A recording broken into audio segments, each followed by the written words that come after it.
Voilà, recording in progress. Donc, l'idée était de traiter ce soir la question des troubles du sommeil, des troubles bipolaires, et vous verrez la place tout à fait centrale qu'à la fois ces altérations du sommeil ont évidemment dans les manifestations aiguës, et ça c'est une évidence pour tout le monde, mais aussi dans finalement la genèse du trouble, son pronostic, ses rechutes, mais aussi ses traitements. Et on va essayer de balayer un peu ça et différents travaux internationaux, mais aussi qu'on fait dans l'équipe, puisque je suis psychiatre, mais spécialisé dans les troubles de l'humeur, mais aussi médecin du sommeil. Donc, c'est les thématiques de recherche qu'on a dans notre département. Donc voilà, juste, je travaille à Paris, à l'hôpital Bichat. Voici mes liens d'intérêt. Hop. Donc surtout des entreprises qui travaillent sur des solutions numériques liées au sommeil. Et je voudrais commencer avec des grandes données épidémiologiques. Vous savez que ce qu'on regarde le plus en santé publique, c'est finalement la santé liée au sommeil. Et le marqueur de santé lié au sommeil le plus utilisé, c'est la durée habituelle de votre sommeil. On considère que c'est diminué quand c'est inférieur à 7 heures ou augmenté inférieur à 8 heures, puisque globalement, ce qui est dit, c'est que une durée de sommeil de 7 à 8 heures, c'est ce qui est recommandé dans la population générale. Alors évidemment, tout ça dépend de chacun. Certains sont plutôt petits dormeurs, d'autres longs dormeurs, mais globalement, voilà, c'est globalement 7-8 heures de sommeil qu'il nous faut. Quand on s'écarte en moyenne au niveau de la population de cette normale, eh bien, on sait que c'est associé à davantage de décès, davantage également de diabète, d'accidents vasculaires cérébraux, de maladies coronariennes du cœur, donc d'infarctus du cœur, et également davantage d'obésité. Et ce qu'on savait moins, c'est sur les troubles psychiatriques. Et on a fait une étude en 2019 qui a permis d'observer, de relever finalement exactement ce qu'on connaissait pour le cancer, les maladies cardiovasculaires et la mortalité, à savoir des courbes en U. Donc ici, au milieu, vous avez ce qui est recommandé, 7 à 8 heures de sommeil. Et puis, donc là, 6 à 7 heures, 5 à 6 heures, moins de 5 heures. Et là, 8 à 9 heures et plus de 9 heures. Et donc, vous voyez cette courbe en U pour l'ensemble des troubles psychiatriques. Alors, c'est des figures qui ont été publiées dans des journaux internationaux, donc c'est en anglais. Ici, vous avez les usages de substances. Vous voyez la belle courbe en U. Les mood disorders, donc les troubles de l'humeur, les troubles anxieux, qui sont à peu près pareils en termes de prévalence. Les tentatives de suicide, ça c'est les troubles de stress post-traumatique. Et enfin, c'est les troubles psychotiques. C'était une étude qui s'intéressait à la prévalence sur l'année des troubles psychiatriques. Donc, on ne parle pas de la prévalence vie entière, mais sur l'année. Et on regardait quel était le sommeil de ces personnes-là, qui étaient représentatifs de la population américaine. Et quand on regarde les troubles psy, vous voyez que c'est tout à fait significatif. Quand vous dormiez moins de 5 heures, sur l'année, il y avait 55% de prévalence de troubles psychiatriques versus ceux qui dormaient 7 à 8 heures, un quart, globalement, un gros quart. Et on retrouvait la moitié de la population pour ceux qui dormaient plus de 9 heures. C'est vraiment tout à fait colossal. Et si on s'intéresse spécifiquement aux troubles de l'humeur, ce qui nous intéresse, nous, ce soir, là, on a quasiment 4 fois plus de troubles de l'humeur sur l'année, encore une fois, versus ceux qui dorment 7 à 8 heures et 15% pour ceux qui dorment plus de 9 heures. Et pour les tentatives de suicide, et là, c'est également tout à fait notable, avec 4 fois plus de tentatives de suicide globalement sur l'année, quand on dort moins de 5 heures versus ceux qui dorment 7 à 8 heures et plus de 9 heures. Vous voyez, ça, c'est des données on va dire, très macroscopique, vraiment de santé publique, juste sur la durée de sommeil. Ça ne dit pas le pourquoi de ces durées de sommeil. Alors, la plainte de sommeil au cours d'un épisode dépressif, c'est évidemment tout à fait central. Plus de 90% des patients qui souffrent d'une dépression ont en plus une plainte de leur sommeil. Et cette plainte de sommeil touche à la fois des symptômes d'insomnie pour 85% d'entre eux, mais aussi des symptômes d'hypersomnie pour 48% d'entre eux. Et dans cette étude, ce que vous voyez, c'était 3700 patients qui souffraient de dépression, c'est qu'en plus, au cours d'un même épisode dépressif, c'était possible d'alterner sur des phases d'insomnie ou d'hypersomnie, ce qui finalement n'est pas rare et ce qui était aussi original comme observation. Ce qui est important de souligner aussi, c'est qu'il n'y a finalement que 8% des patients qui n'ont pas de plainte de sommeil. Ça ne veut pas dire d'ailleurs que ces patients-là n'ont pas d'altération des rythmes ou du sommeil mesuré objectivement, mais en tout cas, ils ne rapportent pas de plainte. Vous voyez que la règle en épisode aigu, c'est d'avoir des anomalies du sommeil. Vous le savez aussi probablement, ça fait partie des critères diagnostiques de la dépression ou de l'épisode maniaque. Et 9 critères dans la dépression, 7 dans la manie, et vous avez 2 critères à chaque fois sur ça. Donc, ça permet de définir la maladie. Alors là, c'est un tracé d'actimétrie, donc c'est les montres d'activité. Certains d'entre vous ont des montres connectées qui mesurent votre activité. Nous, on utilise aussi des outils de recherche un peu comme ça. C'est assez simple. Lorsque le patient bouge, globalement, le tracé se noircit. Et quand le patient ne bouge plus, ici, vous avez un tracé sans activité qui correspond globalement aux nuits. Il y a un tas de paramètres qui est généré, mais sans rentrer dans les chiffres, on va y rentrer un petit peu plus tard. Là, c'est un patient que je suis. On voit très bien qu'hélas, apparaît au bout d'un moment ces symptômes dépressifs et avec une activité qui est profondément modifiée, avec du temps total de sommeil la nuit qui est plus long, certaines nuits, des nuits au contraire plus courtes. Et puis, à l'œil nu, on voit cette diminution de l'activité et ce ralentissement psychomoteur apparaître. Là, c'est d'autres tracés d'actigraphie. Ça, c'est des collègues espagnols qui ont mesuré. Là, c'est un exemple d'un patient qui souffre de troubles bipolaires qui est en phase maniaque, en haut à gauche. Là, on voit tout à fait l'activité nocturne se perturber avec une activité importante et probablement des nuits d'insomnie complète versus ce même patient dans une phase dite en rémission et un sujet sans trouble bipolaire. Vous voyez que reste malheureusement, même pendant la phase de rémission, un sommeil qui est perturbé avec des réveils, avec une certaine forme d'activité, et puis une variabilité des rythmes d'un jour à l'autre qui est également assez important, que ce soit dans l'heure de coucher, dans la durée totale de sommeil. Voilà. C'est des choses dont on va un peu reparler. Alors, le sommeil, c'est aussi un marqueur prédictif de conversion, et probablement que certains d'entre vous l'ont expérimenté dans la maladie. Il y a une revue systématique, c'est-à-dire qui s'intéresse à l'ensemble des études disponibles dans la littérature et qui s'est intéressée à finalement ce que rapportaient les patients dans leur histoire avant de présenter un épisode maniaque ou dépressif. Quand on regarde les études rétrospectives, c'est-à-dire on questionne un patient à un instant T et on lui demande de se souvenir, eh bien, les troubles du sommeil apparaissaient au moins 1 an avant le premier épisode, donc vous voyez, assez à distance. Et quand on s'intéresse aux études prospectives, donc qui suivent dans le temps les patients, donc qui sont moins sujettes au biais de remémoration, eh bien, ces symptômes apparaissaient jusqu'à 3 à 6 ans avant, et souvent ces symptômes apparaissaient en fait dès l'enfance, adolescence. Donc, vous voyez, c'est des symptômes qui annoncent la maladie et qui apparaissent finalement assez tôt. Et on va le voir par la suite. En plus, on peut les traiter. Donc, c'est vraiment dommage de ne pas les repérer. Alors, dans cette étude, globalement, et c'est assez logique, et vous l'attendez, la diminution du besoin de sommeil prédisait l'évolution vers des épisodes maniaques, l'insomnie vers les deux, vers l'épisode maniaque ou dépressif. Vous voyez, ils ont fait une différence parce que le fait d'avoir moins besoin de dormir, c'est un peu différent de l'insomnie, c'est-à-dire une mauvaise qualité du sommeil, une plainte de son sommeil, et puis l'hypersomnie. Là, par contre, était davantage associé à l'épisode dépressif bipolaire. Alors, ce qu'il faut savoir aussi, il y a plein d'études qui l'ont fait. Là, c'est ce qu'on appelle une méta-analyse. Donc, ça regroupe, vous voyez, plein d'études qui ont été faites et qui se sont intéressées au risque suicidaire. Eh bien, quand vous souffrez de dépression et qu'en plus, il y a une altération du sommeil, cela augmente fois 2,5 le risque de conduite suicidaire. Là, c'est un travail qu'on avait fait avec une de mes étudiantes et collègues maintenant, Marine Ambarakawi. Donc on s'est intéressé au type de troubles qui prédisaient le suicide. Eh bien, l'insomnie, les cauchemars étaient ce qui prédisait le plus, quel que soit d'ailleurs le type de conduite suicidaire, idée suicidaire, tentative de suicide, suicide complété. Il faut savoir que les cauchemars, c'est vraiment quelque chose qui est sous-étudié probablement.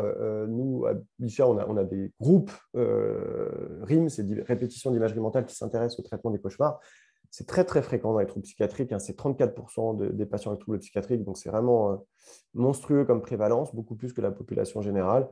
Et en plus, quand on souffre d'un épisode dépressif avec des idées suicidaires ou des caractéristiques mélancoliques, donc une intensité particulièrement sévère de l'épisode dépressif, ça va jusqu'à 90% de cauchemars.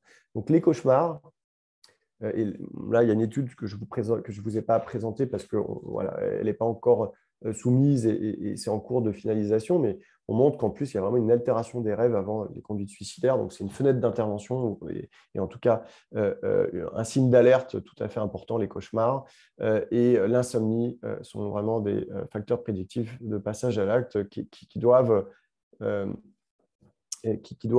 alerter en phase de dépression. Là, c'est une autre étude qu'on a faite avec d'autres collègues et ce qu'on a montré dans cette étude-là, c'est un suivi prospectif de patients qui sont suivis 3 ans. Donc 34 000 sujets issus de la population générale et on a regardé, donc pas forcément déprimés, on a, dans ce papier-là, on a regardé dans la population déprimée et ça se confirmait aussi.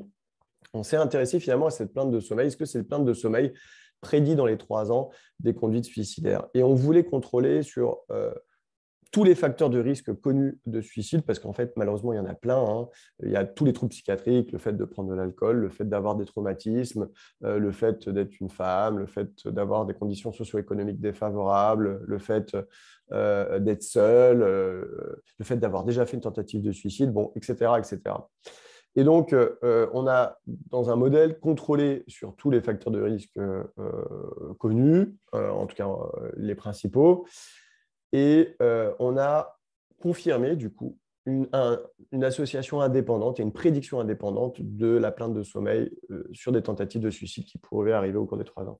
Et si on s'intéresse aux chiffres, vous voyez que sur ceux qui faisaient des tentatives de suicide versus ceux qui ne faisaient pas de tentatives de suicide dans ces 3 ans, eh bien, 60% de ceux qui avaient des tentatives de suicide altéraient leur sommeil, versus 22% pour ceux qui ne faisaient pas de tentative de suicide. Donc, vous voyez, c'est vraiment colossal. Hein. Il y a un rapport du triple globalement, et ça touchait tous les types de plaintes de sommeil.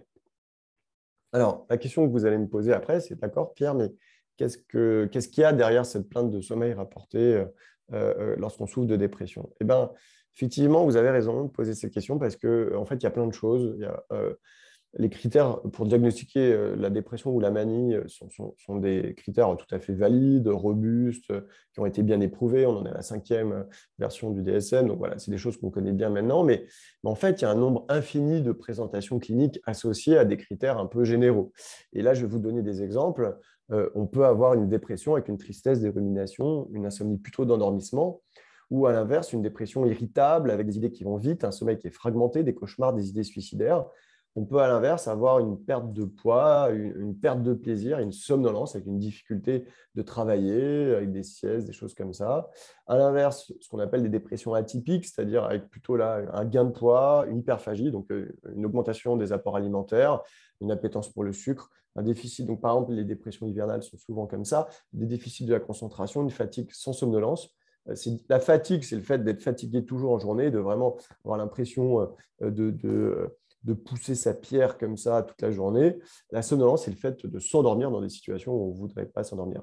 Avec un retard de phase de sommeil, ça peut être une dépression du postpartum avec un sentiment, donc en post-grossesse, avec un sentiment d'inutilité, de culpabilité, des réveils matinaux précoces. Ça peut être aussi la dépression saisonnière qui est donc très liée à la photopériode et à la diminution des jours. Et donc, vous voyez que c'est des tableaux cliniques qui sont très, très différents, qu'on traite pareil, alors que globalement, c'est quand même assez différent. Et ce qui pourrait expliquer en partie le manque de spécificité des stratégies employées. Et quand vous testez un antidépresseur, par exemple, eh ben, vous incluez des patients qui souffrent de dépression et vous mélangez tous ces tableaux cliniques. Et là, je vous ai donné des tableaux différents, mais on pouvait multiplier encore à l'infini comme ça les présentations cliniques. Donc, probablement que c'est intéressant et ça, c'est le professeur Jean Malley, qui est l'éditeur en chef du journal Bipolar Disorders, qui est le journal le plus important, en tout cas le plus impacté au niveau international. Il avait proposé de revenir sur des dimensions fondamentales du trouble bipolaire, activité, émotion et cognition. Et avec un de mes collègues aux États-Unis, John Gottlieb, on propose d'ajouter cette 4e dimension qui nous semble tout à fait importante et indépendante des 3 autres dimensions que sont les cycles veille-sommeil et pour lesquels on propose de préciser 3 choses. la physiologie du sommeil, dans sa quantité, comme on l'a vu, dans sa qualité, donc les différents stades de sommeil, on va en reparler un petit peu. Et cette physiologie du sommeil, c'est différent de vos capacités d'éveil, de la qualité de votre éveil. Donc, on peut distinguer la vigilance, de la somnolence, de la fatigue, qui sont des choses un peu différentes, comme on l'a vu. Et enfin, une troisième dimension, là, qui est encore différente, qui est la dimension des rythmes biologiques. Et là encore, c'est par exemple les rythmes saisonniers, les rythmes circadiens, donc sur la journée, sur 24 heures, ou d'autres choses. Les rythmes menstruels, vous savez, il y a le syndrome prémenstruel, etc. Donc, il y a tout un ensemble de rythmes où l'humain, mais aussi les autres espèces terrestres, subissent. Et je crois que j'étais déjà venu faire, enfin, je ne sais pas, je crois, j'étais déjà venu faire une conférence ergo sur les rythmes saisonniers. Alors, il y a aussi de nombreuses comorbidités à éliminer, hein. Donc là, on va parler de ce qui caractérise les troubles bipolaires et les altérations spécifiques du trouble bipolaire. Mais avant ça, il y a des pathologies du sommeil qui peuvent être associées, qui sont très fréquentes. Il y a le syndrome de retard de phase de sommeil. Donc, c'est le fait que biologiquement, votre horloge interne, et je vous renvoie à la vidéo sur les rythmes saisonniers qu'on avait fait ensemble, je crois qu'il y a 2-3 ans. En fait, donc c'est très génétique. Vous savez, dans votre famille qui est du matin, qui est du soir, il y a une sorte de coucou suisse comme ça qui tourne sur 24 heures dans votre organisme. Eh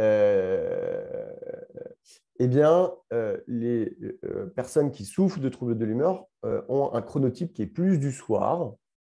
Et le fait d'être plus du soir peut s'associer, ce n'est pas chez tout le monde, hein, mais c'est surreprésenté dans les populations à troubles de l'humeur, de ce qu'on appelle le syndrome de retard de phase de sommeil. Et c'est par exemple ces adolescents qui n'auront sommeil, leur température centrale va diminuer, leur mélatonine va commencer à se sécréter, que trop tardivement, par exemple vers 2 heures, 3 heures, 4 heures, 5 heures du matin, et donc qui vont être contraints de se lever vers 7 heures du mat, par exemple, pour aller à l'école, qui donc seront en privation de sommeil. Et ça, ce syndrome de retard de phase, donc ce décalage par rapport aux horaires souhaités, c'est 26% des troubles bipolaires. Donc c'est monstrueux, hein. En population générale, c'est 6% globalement, 6-7%. Vous voyez que dans le trouble bipolaire, c'est surreprésenté. Là, c'était une étude japonaise, mais on a globalement les mêmes chiffres en France. Et en plus, il y a des liens bidirectionnels. Les patients qui souffrent de retard de phase de sommeil présentent davantage de symptômes dépressifs. Vous prenez, donc ce n'est pas des populations qui sont identifiées comme ayant un trouble bipolaire, hein. Ils sont en centre du sommeil, ils ont un centre de retard de phase. On leur fait passer une échelle de dépression, 60% souffrent de dépression. Donc vraiment, en plus, il y a un lien bidirectionnel. Et donc ça, c'est important d'y penser parce que, encore une fois, souvent, je fais un trait d'humour avec ça parce que je n'ai jamais eu un patient qui est venu me voir et qui m'a dit « Docteur Geoffroy, j'ai un trouble du rythme circadien. Les troubles du rythme, soit vous y pensez, soit vous le savez, soit votre docteur connaît, soit vous confondez ça pour de l'insomnie. Voilà, parce que la personne a l'impression de mal dormir, et en fait, c'est juste qu'elle n'a pas la bonne fenêtre pour dormir. L'autre grande pathologie du sommeil qu'il faut vraiment repérer, c'est les apnées du sommeil. Là aussi, c'est monstrueux, hein, c'est un patient sur 4 avec troubles bipolaires qui souffrent d'apnée. Donc, c'est des étouffements au cours de la nuit ou des reprises de respiration bruyantes. Le ronflement, c'est associé. Donc, les apnées, c'est bête hein, comme maladie. Votre pharynx est un peu obstrué, vous ronflez. Votre pharynx est complètement obstrué, vous faites une apnée. D'accord ? C'est un patient sur 4 avec trouble bipolaire. Hein, ça, on avait confirmé ça dans notre étude française. Dans les études américaines où les patients sont un peu plus obèses que les populations françaises, ça allait jusqu'à 1 sur 2. Donc voilà. Le fait de ronfler, le fait d'avoir des sueurs la nuit, le fait d'avoir une icturie, c'est-à-dire le fait d'aller uriner souvent la nuit, le fait d'avoir des céphalées matinales, donc c'est cette grosse barre qu'on a au niveau de la tête, ce mal de tête qu'on a en se réveillant, et une somnolence au cours de la journée avec des excès d'endormissement, ça c'est des signes d'appel qui doivent vous faire penser aux apnées du sommeil. L'inverse est vrai aussi, hein, quand on prend des gens qui souffrent d'apnée, malheureusement, ils souffrent davantage de syndrome dépressif que les autres. Là aussi, le lien est bidirectionnel. Et enfin, l'autre maladie qu'il faut éliminer, qui est très fréquente, c'est le syndrome des jambes sans repos. C'est 10 à 20% hein, de syndrome des jambes sans repos, là aussi, donc c'est très largement surreprésenté. Certains antidépresseurs, certains antipsychotiques atypiques, à cause de leurs actions sérotoninergiques, peuvent donner des syndromes des jambes sans repos, et c'est ces impatiences dans les jambes qu'on a le soir avant de se coucher. Et puis, le quatrième grand trouble, c'est les cauchemars, mais ça, on en a déjà parlé ensemble. qui sont très fréquents. Alors, en phase aiguë, que se passe-t-il? Alors, ça, on en a déjà parlé. Ça, c'est une étude de collègues américains qui ont regardé sur un suivi pendant 5 ans, finalement, les anomalies de sommeil. Et vous voyez que, globalement, que vous soyez en manie ou en phase de dépression, la règle, c'est d'avoir des anomalies du sommeil. Et quand on regarde ce qui se passe en dépression, sachez qu'il y a des anomalies typiques de la dépression. Donc, ça, c'est des travaux qu'on a fait avec d'autres collègues que j'ai mis ici en photo. Vous avez une latence de sommeil qui est plus longue. Hein, les patients dorment plus longtemps, mais ils se réveillent plus. Ils ont un réveil matinal précoce parfois. Ils ont une diminution du temps total de sommeil, voilà, alors qu'ils ont mis et en plus ils ont mis plus de temps à s'endormir. Et ils ont une efficience du sommeil moins bonne, c'est-à-dire ils passent beaucoup de temps au lit pour peu de sommeil. Et quand on regarde l'architecture du sommeil, il y a des marqueurs qui sont tout à fait intéressants. Probablement que le plus spécifique, c'est ce sommeil paradoxal. Le sommeil paradoxal, c'est le dernier sommeil que vous faites. Et normalement, ce sommeil paradoxal qui est représenté ici, je pense que vous voyez ma souris, eh ben, c'est plutôt en fin de nuit. Et là, c'est tout à fait. Vous faites plutôt du sommeil lent profond, donc c'est ici, en début de nuit. Donc là, ça, c'est normal. Bien qu'il soit diminué ici, hein, il y en a moins. Le sommeil lent profond, c'est le sommeil qui est dit récupérateur. C'est pour ça qu'on le fait en début de nuit.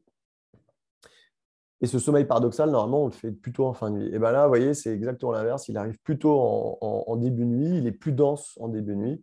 Et en plus, la latence, l'arrivée de ce sommeil paradoxal est plus court, ce qui est vraiment tout à fait spécifique de la dépression. Et puis, vous avez le sommeil à ondes lentes. On parle du slow wave sleep, qui est ce sommeil récupérateur qui est aussi diminué en cours de dépression. Et ce qui est intéressant, ce qui est important, c'est que, hélas, c'est dans le suivi, par exemple, pendant 5 ans, ça avait été bien mis en évidence. En fait, pendant très longtemps, et je vous avoue que moi, quand j'étais interne, je disais des bêtises, c'est-à-dire que je pensais que en traitant la dépression de mon patient, en traitant son épisode maniaque, j'allais traiter ces troubles du sommeil. Et donc, je disais à mon patient, voilà, je vais traiter votre dépression, je vais traiter votre manie, et vos troubles du sommeil vont rentrer dans l'ordre. Alors, c'est en partie vrai, c'est-à-dire que l'intensité des symptômes est quand même moins importante, mais vous voyez qu'en fait, la plupart des patients gardent des troubles du sommeil. Et d'ailleurs, et ça c'est une étude de Chantal Henry, hein, je crois qui est déjà aussi passé, professeur Chantal Henry, qui est déjà passé vous voir et qui vous a fait des conférences, mais qui s'intéresse beaucoup aux émotions, aux olfactions, etc. Bref, sur cette étude-là où on a suivi des patients qui étaient considérés comme en rémission, on a mesuré à l'aide d'une échelle qui est la PISCI, qui est une échelle validée, et bien plus de 55% des sujets considérés comme en rémission ont en fait un sommeil significativement perturbé et objectivé par cette échelle qui est utilisée à l'international. C'est le trouble résiduel le plus fréquent, le sommeil. C'est la plainte qui reste la plus fréquente. D'accord ? Et en plus de ça, c'est prédictif d'un mauvais fonctionnement global. Les patients sont globalement plus âgés, moins actifs lorsqu'ils ont des troubles du sommeil, plus anxieux, consomment plus d'anxiolytiques, font plus de tentatives de suicide, ont plus d'idées suicidaires, même quand on ajuste, et ont plus d'abus émotionnels. Donc, on retrouve en plus des facteurs de sévérité de la maladie. Là, c'est une étude qu'on avait faite, qui commence déjà à dater, où on avait regardé, donc on avait comparé des patients considérés comme en rémission et des sujets contrôle. Et on voyait que les patients avaient une durée du sommeil plus importante, une latence d'endormissement plus importante, une efficacité du sommeil moins bonne, une fragmentation du sommeil plus importante, une stabilité moins bonne. Et ça, on avait utilisé un outil d'actimétrie pour mesurer l'activité de manière objective. Ce qui était très intéressant aussi, et ça, je pense que c'est un message fort et important à vous transmettre, et que vous avez probablement expérimenté, c'est qu'en plus, la variabilité du sommeil est très importante. Et là, je vous ai mis un actogramme d'un de mes patients et un actogramme d'un des sujets contrôle qu'on avait enregistré. Vous voyez la régularité des rythmes chez le sujet contrôle versus ce patient qui est considéré comme en rémission, avec des matins où il est actif, d'autres matins où il n'est pas du tout actif, des nuits longues, des nuits courtes, enfin une variabilité très, très importante. Cette variabilité des rythmes, elle est évidente en clinique. On l'a confirmé là dans cette étude en concernant le temps passé au lit, la durée de sommeil, l'efficacité du sommeil et la fragmentation. Et c'est un facteur de rechute assez important qui est lié, qui est quelque chose d'assez biologique, hein, qui est probablement à la fois un facteur de risque de vulnérabilité qui, comme vous l'avez vu, apparaît plusieurs années avant la maladie. Donc voilà, c'est probablement aussi une cicatrice de certains épisodes de l'humeur, mais c'est là chez les patients. Et c'est mesuré tout à fait de manière objective. Et j'insiste, c'est pas parce qu'on pourrait penser, et ça m'agace toujours, que c'est parce que les patients ne font pas d'efforts ou je ne sais quoi, machin. Enfin, c'est des trucs que pour certains d'entre vous, vous avez dû entendre pendant vos phases de dépression, que voilà, il faut que vous bougez, etc. Vous voyez, c'est des anomalies qui restent même en phase de rémission et qui sont, hélas, tout à fait objectivées. Alors, en termes d'architecture du sommeil, euh, euh, sachez que maintenant, et donc là, en très continu, c'est des choses qui sont bien validées, qui sont consensuelles, et en pointillé, c'est des choses où on pense, mais que ça demande validation. Je ne vais pas rentrer dans le détail, mais en fonction des différents types d'architecture de l'anomalie du sommeil, vous voyez qu'en phase de rémission, de manie, de dépression, même pour les sujets à haut risque, on a identifié sur le plan de l'architecture du sommeil des biomarqueurs qui sont associés aux différents stades du trouble, concernant le sommeil paradoxal, en considérant les fuseaux de sommeil. Voilà. Donc, c'est des choses tout à fait importantes et qui vont permettre aussi d'adresser des traitements spécifiques. Je rentre dans le détail de la dépression saisonnière. Pour vous en dire un mot, vous savez que c'est un de mes sujets de recherche et ça concerne un quart des sujets avec troubles bipolaires, donc c'est très fréquent.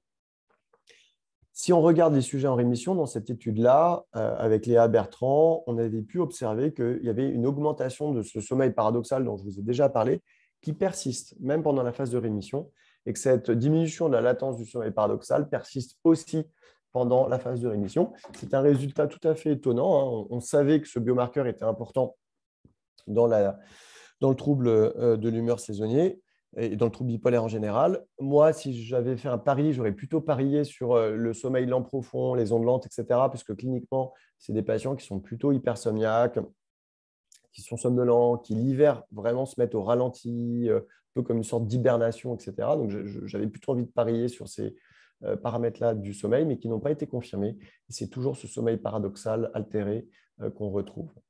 Et donc, la caractéristique saisonnière, donc un quart des sujets avec troubles bipolaires, voilà, y compris en France, en 2013, c'était une étude en France, mais au-delà du trouble bipolaire, on a 5% à notre latitude de la population générale qui souffre de dépression caractérisée. Voilà. Et les épisodes maniaques, c'est un patient sur 6 à un patient sur 7, 15% des patients avec troubles bipolaires. Et vous dire, avec des collègues strasbourgeois, on a validé cette échelle de mesure des effets saisonniers chez la population générale, mais aussi chez les sujets qui souffrent de troubles bipolaires et qui souffrent de dépression. Alors, là aussi, c'est quelque chose qui cliniquement est évident, mais qui est confirmé. La réponse à la lumière et la sensibilité à la lumière participent probablement à la maladie. Et là, cliniquement, on sait que tout ce qui est luminothérapie, lumière, etc., ça fait du bien. Notamment, certains partent au soleil dans les moments où il y a un peu de coup de mou. À l'inverse, quand on est en phase maniaque, les patients vont très souvent porter des lunettes de soleil ou des choses comme ça pour se protéger de la lumière parce qu'ils savent que ça a tendance à les exciter, à les faire monter encore plus. Les voyages dans les pays chauds, avec beaucoup de lumière, les vacances, etc., c'est des moments qui sont propices aux décompensations. Donc ça, c'est des choses cliniquement qu'on connaît très bien et on peut continuer comme ça. Sachez que ça a été objectivé. Donc là, bon, je ne vais pas rentrer dans le détail, mais c'est des mesures en pupillométrie où on va mesurer la réponse dite mélanopsynergique. Donc c'est surtout au spectre de lumière bleue. Et en fait, à la lumière bleue, l'œil réagit assez fort et a une constriction avec un retour au repos qui ne se fait pas complètement. Et en fait, la réponse à la lumière est réduite quand vous souffrez de troubles affectifs saisonniers, ici, versus des sujets contrôle, mais aussi quand vous souffrez de dépression. Ici, en vert, vous avez la dépression, en rouge, le trouble affectif saisonnier, et en bleu, les contrôles. Et l'inverse a été aussi confirmé dans la manie. Vous avez, quand vous êtes en phase maniaque, donc là, c'est en fonction des scores, une réponse, donc une contraction à la lumière bleue qui est plus forte, avec une réponse à la lumière qui est augmentée, versus quand vous êtes plutôt moins maniaque ou hypomaniaque, avec une corrélation tout à fait significative entre votre niveau de symptômes de manie et la réponse à la lumière. Donc, on réagit plus à la lumière quand on est maniaque et on réagit moins quand on est déprimé. La rétine, donc ça c'est le front d'œil, là aussi on observe, donc c'est des études de collègues canadiens, Marc Hébert et son équipe, qui montraient que donc en noir, c'est les contrôles, en jaune continu, c'est des sujets dépressifs traités, et en pointillé, c'est des patients avec troubles dépressifs non traités. Vous voyez que les patients, donc il y a une diminution de la réponse des cônes et des bâtonnets, des deux côtés, qui sont les deux principales populations cellulaires de la rétine. Et bien, quand on traite par antidépresseur, on normalise cette réponse des cônes et des bâtonnets. Et là, je n'ai pas montré les autres études de Marc Hébert, mais il montre aussi dans des études qui ont suivi publiées dans Biological Psychiatry qu'en plus, on normalise cette réponse aussi avec la luminothérapie. Alors, les gènes, ça, je ne vais pas passer trop de temps sur les gènes, mais quasiment tous les gènes de l'horloge, les core clock genes, donc les gènes principaux de l'horloge, ont été associés aux troubles bipolaires. Et sachez qu'il y a un certain nombre d'études qu'on a faites, que les Italiens ont fait, que d'autres équipes ont faites, qui montrent que les gènes et les mutations associées aux troubles bipolaires sont responsables de phénotypes cliniques ou de réponses altérées ou de non-réponse au traitement. Donc là aussi, sur le plan génétique, il y a une vulnérabilité génétique sur l'horloge moléculaire associée aux troubles bipolaires. Donc vous voyez, pour résumer, il y a une vulnérabilité. Donc, pardon, je vais commencer par la droite. Là, c'est l'épisode de l'humeur avec des symptômes maniaques ou des symptômes dépressifs. Au cours des épisodes, on a des anomalies des rythmes, des anomalies du sommeil et de l'homéostasie du sommeil, la pression de sommeil, et des anomalies monoaminergiques. Et donc ça, vous le savez, c'est sérotonine, dopamine, les choses classiques des systèmes dits monoaminergiques. On peut rentrer dans ce système par les facteurs de vulnérabilité classiques, le stress, les traumatismes, les infections, mais on peut aussi rentrer par des perturbations des rythmes. Donc, les rythmes saisonniers pour un quart des patients, mais aussi tout ce qui est veillée nocturne, le travail de nuit, le postpartum, qui est globalement un tremblement de terre pour les femmes et qui va pouvoir précipiter des épisodes et une entrée dans la maladie de trouble bipolaire. Et puis, tout ce qui est décalage horaire ou jet lag, qui va pouvoir entraîner des anomalies et précipiter les épisodes. Et puis, il y a deux types de vulnérabilité que vous avez vus. Il y a la vulnérabilité au niveau du fonctionnement de l'horloge centrale, et puis il y a une vulnérabilité aussi chez certains patients au niveau du traitement du signal lumineux. Vous voyez que c'est à la fois la conséquence des épisodes, mais aussi la cause, et que ça peut apparaître plusieurs années avant. Et donc, il y a un cercle vicieux, malheureusement, et probablement aussi une neuroprogression dans la maladie à cause de ces anomalies qui souvent sont non traitées. Alors, la bonne nouvelle, c'est qu'il existe des chronothérapies personnalisées qui vont pouvoir cibler, et je ne vais pas avoir le temps de tout détailler, mais il y a la thérapie cognitivo-comportementale de l'insomnie qui va traiter les patients qui souffrent d'insomnie, qui marche très, très, très, très bien dans le trouble bipolaire. Il y a un niveau de preuve excellent, il y a plein d'études, enfin voilà. Il y a la thérapie interpersonnelle et d'aménagement des rythmes sociaux. Il y a la thérapie d'éveil, ça c'est dans la dépression. Donc on parle aussi de privation de sommeil, donc c'est un peu contre-intuitif, voilà. Mais c'est un effet qui marche très bien, mais qui n'est pas maintenu dans le temps, donc il faut booster et maintenir l'effet par d'autres stratégies de traitement. Il y a la mélatonine, dont on va un peu parler, la luminothérapie, dont on va parler, la thérapie par l'obscurité, donc ça c'est plutôt dans la manie, où on va essayer de protéger les patients de la lumière.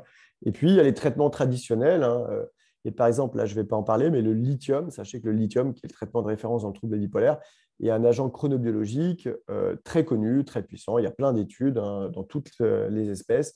Mais le lithium modifie l'expression des rythmes et des gènes circadiens et stabilise les rythmes.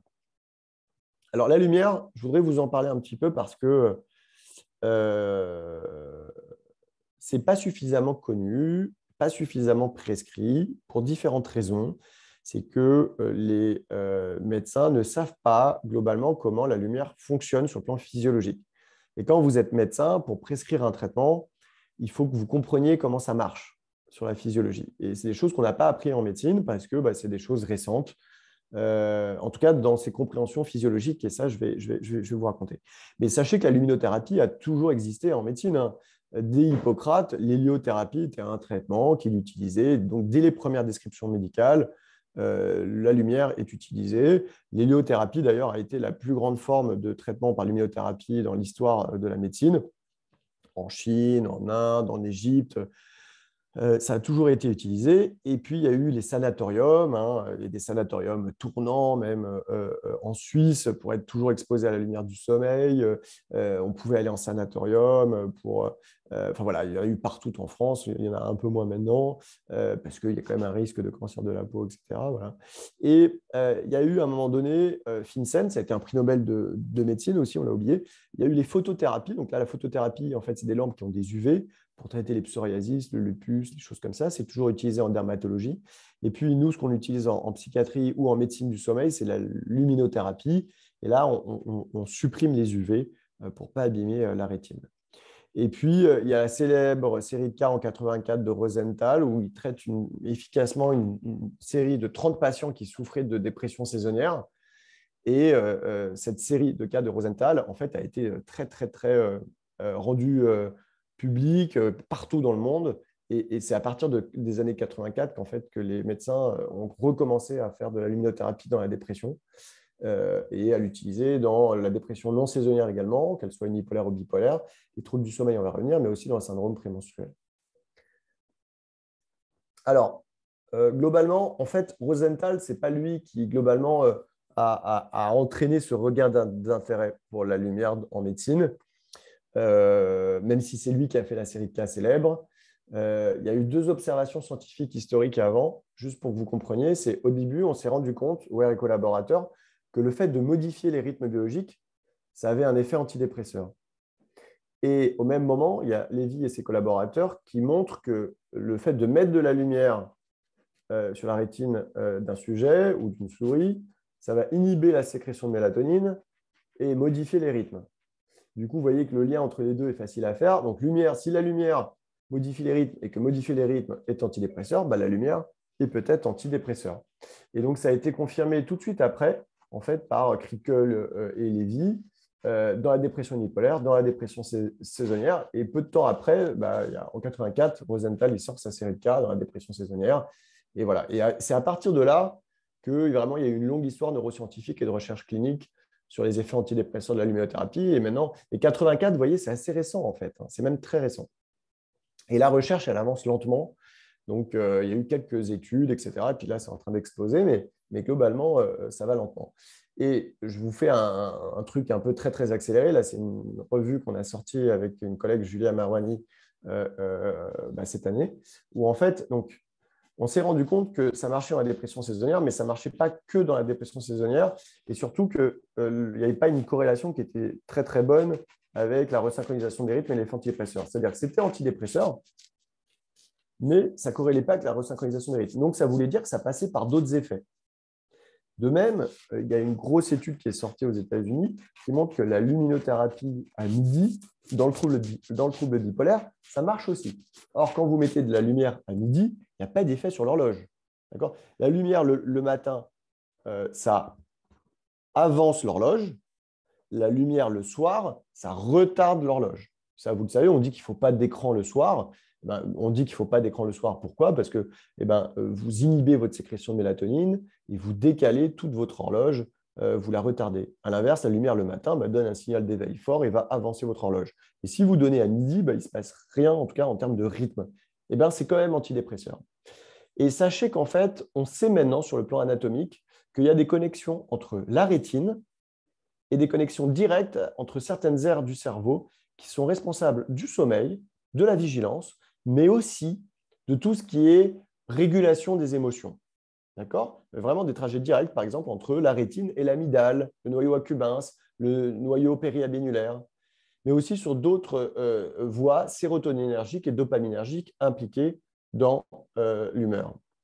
Et les autres effets, donc la lumière synchronise les rythmes, mais il faut que vous sachiez aussi que la lumière augmente la pression de sommeil, hein, ça donne un signal d'éveil fort, c'est assez logique, mais tout en boostant la vigilance, donc ça augmente la vigilance, et ça c'est des études qu'on a fait avec nos collègues de Strasbourg, où après par exemple une privation de sommeil la nuit, vous êtes, si vous mettez de la lumière le matin, ça va augmenter votre éveil. Et puis, il y a des effets directs de régulation des émotions avec des trajets directs sur les centres de régulation des émotions, comme on l'a vu. Alors, la question qu'on m'avait posée et que vous vous posez, en tout cas, mes collègues me posaient cette question et c'est pour ça qu'on a fait cette méta-analyse, c'est d'accord, Pierre, ça semble efficace, ça semble être antidépresseur, mais moi, je sais que les antidépresseurs dans la dépression, ça marche bien. Et donc, devant un patient que j'ai en face de moi, je ne veux pas perdre de chance pour lui. Je veux être sûr que la lumière marche aussi bien que les antidépresseurs. Et donc, c'est une méta-analyse qu'on a faite pour comparer en traitement de première ligne de la dépression, la lumière versus antidépresseur. Et il n'y a pas de différence. Il y a une efficacité qui est comparable, lumière versus antidépresseur. Et donc déjà, c'est un premier message important. Et l'autre message important, c'est que la combinaison lumière et antidépresseur, ça marche mieux que antidépresseur seul. Et c'est vérifié dans la dépression non saisonnière. D'accord ? Donc mon message est de dire, et quand j'avais sorti cette étude, dans les journaux, ils avaient des fois mal traduit mon message. Mon message, ce n'est pas du tout de dire que la luminothérapie va remplacer les antidépresseurs. D'accord ? Et voilà. Mon message est de dire c'est un outil en plus dans la boîte à outils des stratégies antidépresseurs qui montre un excellent niveau de preuve et une efficacité. Et je vais même plus loin. Pour les formes de dépression sévère, c'est intéressant de combiner, puisqu'on a un effet qui est meilleur que antidépresseur seul. Surtout que la luminothérapie agit un peu plus vite que les antidépresseurs. Et ça, c'est une étude italienne de Francesco Benedetti et ses collaborateurs, où là, c'était une des premières études, mais ça a été vachement répliqué par la suite. C'est des patients qui étaient traités par citalopram, donc un antidépresseur de recapture de la sérotonine, qui souffraient de dépression saisonnière. Si vous ajoutiez de la luminothérapie, vous accélériez assez vite, vous voyez, dès la première semaine, la régression des symptômes. Donc, c'est un bon booster. Donc, c'est possible en traitement de première ligne avec des effets comparables aux antidépresseurs. En combinaison en première ligne, ça marche mieux que les monothérapies seules. Et chez des patients qui sont déjà traités par antidépresseurs, il y a un effet boost des stratégies antidépresseurs. Donc là, c'est juste pour vous résumer un peu ce que je viens de dire. Donc, vous avez vu que ça resynchronisait l'horloge, ça augmentait la pression de sommeil, ça augmentait la vigilance et ça avait des effets monoaminergiques directs. Ça agit sur la dépression saisonnière et non saisonnière. Donc, ça ne passe pas que par les rythmes. C'est pour ça que ça agit aussi sur les dépressions non saisonnières. Et en fait, là aussi, ce qu'il faut savoir, c'est comment prescrire, parce que c'est facile. Enfin, c'est facile. On apprend, en tout cas dans les études de médecine, à prescrire un médicament, à le surveiller. Mais la lumière, comment on prescrit ça ? Eh bien, la dose en lumière, c'est défini par le niveau de l'intensité de la lampe, par la durée d'exposition, par la distance que vous avez à la source de lumière et par l'angle aussi que vous avez à la source.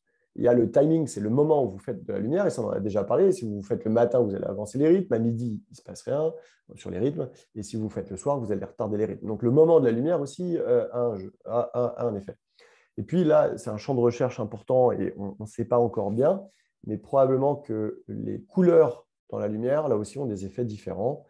Et en tout cas, la lumière bleue, on sait que c'est une couleur qui a des effets mélanopsynergiques forts. Donc là, on ne va pas rentrer dans le détail, mais c'est pour vous dire qu'il y a des recommandations qui existent, qui ont été faites aussi au niveau international. Je pense que je vous mets une slide juste après. Bon, là, c'est une revue qu'on a faite avec une collègue italienne, mais avec John Gottlieb, donc je vous ai parlé tout à l'heure. Il a publié avec, on était un ensemble d'experts internationaux, il y avait une trentaine ou une vingtaine, en tout cas, bon voilà, il y avait plein d'experts internationaux qui ont publié des recommandations dans les troubles bipolaires. Et donc, voilà, c'est des choses qui sont maintenant assez entendues. Dans la dépression unipolaire versus dépression bipolaire, ce qu'il faut probablement conseiller, c'est d'y aller un peu plus progressivement dans la dépression bipolaire, parce que, comme dans toute stratégie antidépresseur, il y a un risque de virage maniaque. Donc, il vaut mieux y aller un peu plus progressivement, par exemple en augmentant de 15 minutes la durée, alors que dans la dépression unipolaire, on peut y aller directement à 30 minutes. Et l'intensité que vous allez mettre pour avoir la même dose, il va falloir changer la durée. Je vous donne un exemple. Une lampe à 10 000 lux, c'est l'intensité. Et ben, dans la dépression unipolaire, on considère qu'il faut 30 minutes. Si vous diminuez l'intensité à 5 000 lux, dans ce cas-là, il faudra 1 heure. Et si c'est 2500 lux, et dans ce cas-là, c'est 2 heures. Vous voyez? La lampe au niveau des yeux, plutôt la lumière blanche, polychromatique, c'est là où il y a le plus d'études. Il y a la lumière enrichie en bleu, elle a aussi montré une efficacité en dépression saisonnière. Comme je vous l'ai dit, c'est le matin ou à mi-journée pour le trouble bipolaire. Peut-être que la mi-journée donnerait moins de virages maniaques. En tout cas, c'est ce que pensent nos collègues américains. Nos collègues italiens ne sont pas tout à fait d'accord avec ça en disant qu'en gros, c'est quelque chose de très sécure, que ce soit le matin ou à mi-journée. Moi, je pense, par expérience clinique, mais il faut des comparaisons entre exposition matinale et midi, que globalement, l'exposition le midi, chez des patients qui ont fait déjà des virages maniaques, elle est plus sécure que le matin, qui peut donner un peu plus de virages maniaques. C'est le début de la réponse, c'est 1 à 4 semaines avant d'avoir l'effet complet, mais ça bouge souvent dès 3-4 jours. On dure jusqu'à la régression des symptômes et puis on maintient environ 1 an pour éviter les rechutes.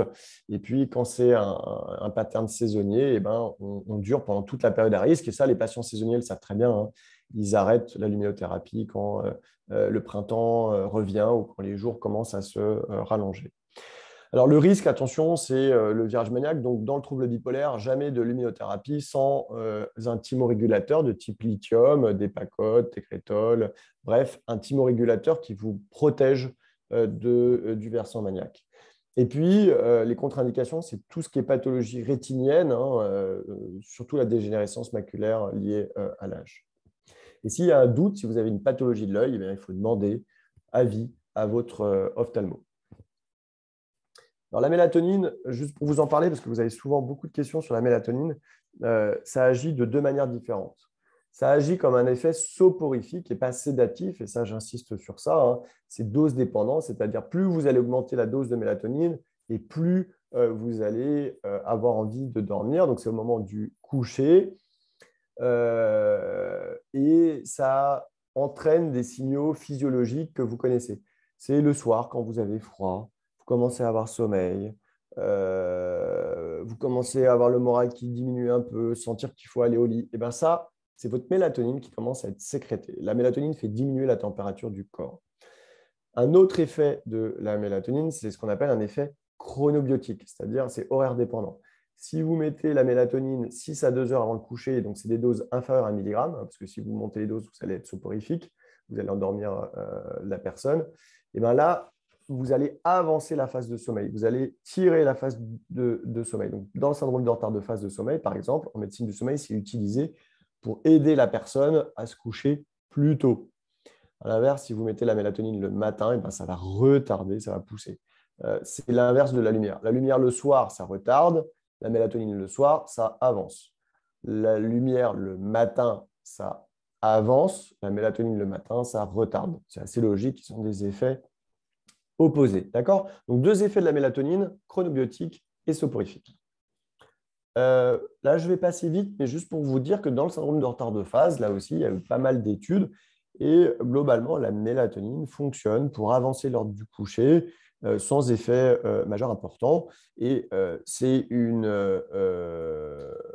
là, c'est une autre méta-analyse qui montre que ça avance votre sécrétion de mélatonine d'environ 1,18 heures. Donc là, c'était voilà, ça diminue la latence d'endormissement, ce qui est attendu si ça avance la phase de sommeil. Et par contre, ça ne fait pas bouger votre temps total de sommeil. Mais là, c'est utilisé à visée chronobiotique, donc pour avancer le sommeil. Et là, c'est une autre méta-analyse dans l'insomnie. Et dans l'insomnie, on a une diminution de la latence d'endormissement, une augmentation du temps total de sommeil. Et plus la mélatonine a des doses, enfin, il y aura un vrai effet dose, plus vous augmentez la dose de mélatonine et plus vous avez un effet sur la latence d'endormissement et sur le temps total de sommeil. Ça améliore la qualité du sommeil et de l'éveil. Alors, il y a un effet modeste de la mélatonine qui est différent des autres hypnotiques. Et pour que vous ayez un ordre d'idée, en fait, globalement, vous voyez, sur l'endormissement, ça diminue l'endormissement de 7 minutes. Mais quand on regarde avec les benzodiazépines, en fait, c'est 10 à 12 minutes, par exemple.